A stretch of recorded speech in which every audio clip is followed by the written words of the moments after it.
Welcome to பிரின்ஸ்லிஸ் kitchen. இன்னைக்கு நம்ம chicken biryani எப்படி பண்ணுறதுன்னு பார்க்கலாம். அதுக்கு முன்னாடி பிரின்ஸ்லிஸ் கிச்சனுக்கு சப்ஸ்கிரைப் பண்ணுங்கள், பெல் ஐக்கானை ப்ரெஸ் பண்ணுங்கள். இப்போ நம்ம பிரியாணி செய்கிறதுக்கு முன்னாடி நம்ம சிக்கனை மேரினேட் பண்ணி வச்சுக்கலாம். அதுக்கு தயிரில் மிளகாத்தூள், உப்பு, ஜிஞ்சர் கார்லிக் பேஸ்ட் போட்டு மேரினேட் பண்ணி வச்சுக்கோங்க.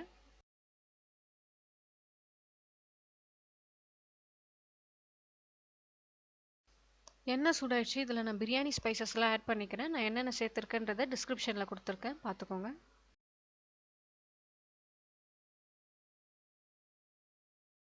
இதோட வெங்காயத்தை சேர்த்து நல்லா வதக்கிக்கோங்க.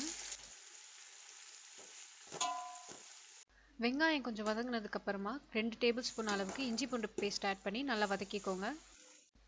வெங்காயமும் இஞ்சி பூண்டும் நல்லா வதங்கினதுக்கு அப்புறமா காரத்துக்கு தேவையான அளவு பச்சை மிளகாய் சேர்த்துக்கோங்க. 2 table spoon red chilli powder, 1 table spoon garam masala, தேவையான அளவு உப்பு சேர்த்து நல்லா வதக்கிக்கோங்க.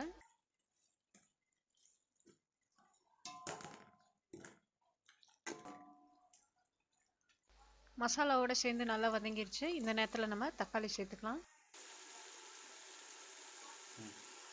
நம்ம இதோட ஒரு 3 டேபிள் ஸ்பூன் தயிரும் சேர்த்துக்கலாம். பிரியாணி நல்லா டேஸ்ட்டாக இருக்கும்.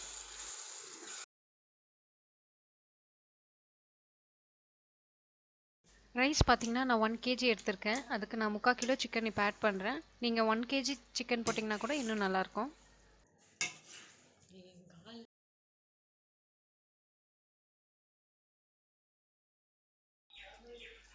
இப்போ நம்ம புதினா இலை ஆட் பண்ணிக்கலாம்.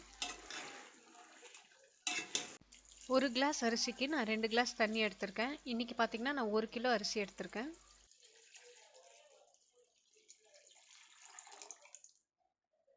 இந்த தண்ணியில் கொஞ்சமாக கொத்தமல்லி சேர்த்து நம்ம மூடி வச்சிடலாம். இந்த தண்ணி நல்லா கொதிக்கணும். தண்ணி நல்லா கொதிச்சிருச்சு. இப்போ நம்ம அரிசியை ஆட் பண்ணிக்கலாம்.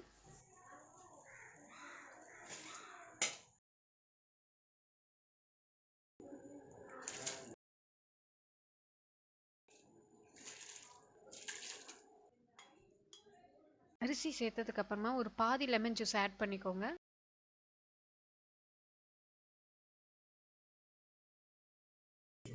அரிசி உடையாம லைட்டாக மிக்ஸ் பண்ணி விடுங்க.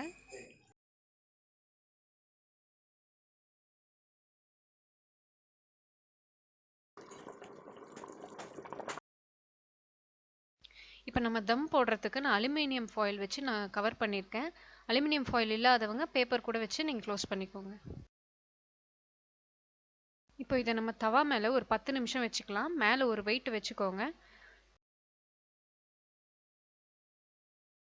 10 நிமிஷம் அப்புறமா நீங்கள் ஸ்டவ் ஆஃப் பண்ணிடுங்க. இதை 1 மணி நேரம் தம்மில் விட்டு அப்புறமா ஓப்பன் பண்ணிங்கன்னா இன்னும் ரொம்ப நல்லாயிருக்கும்.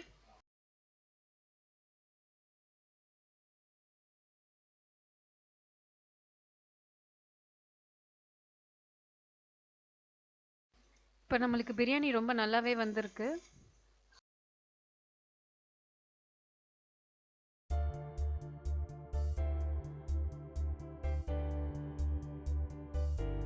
தேங்க்ஸ் ஃபார் வாட்சிங் பிரின்ஸ்லிஸ் கிச்சன். இந்த ரெசிபி உங்களுக்கு பிடிச்சிருந்தா பிரின்ஸ்லிஸ் கிச்சனுக்கு சப்ஸ்கிரைப் பண்ணுங்கள்.